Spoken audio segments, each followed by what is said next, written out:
Qurilishda yana bitta vaziyatda gaplashadigan bo'lsak, uzel masalan, kolonna, bu rigel, diafragma.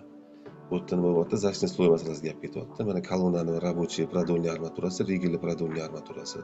Hozir shunda bu yerda apalovka tushsa, mana rigel to'g'risida gap ketyapti. Rigelni рабочий продольный armaturasi bilan mana shu joydagi apalovkani chetidan zashniy sloydagi masofa bo'ladigan bo'lsa, bu yerda kamida mana shu rigelliki bir 70 li bo'lib ketganda bu yerda vaziyat nima qilish kerak?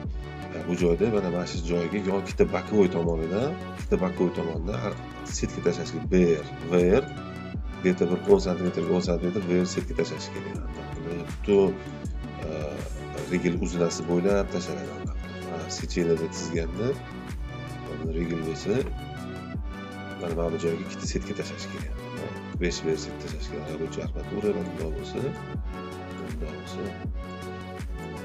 hozir bu yerdan zashniy sloy juda katta bo'lib ketib qolgan. Где-то bir 70 li bo'lib ketib qolgan.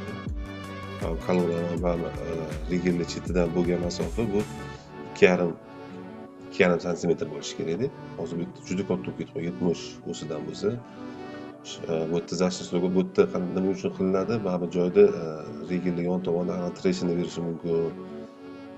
Plita yotqizganda mana bu joyga plita yotishi mumkin. Armatura joyi o'shaning uchun bunday qilib VR setka berib, chetdan VR setka berib, zashniy sloylarni qisqartirib qo'yiladi.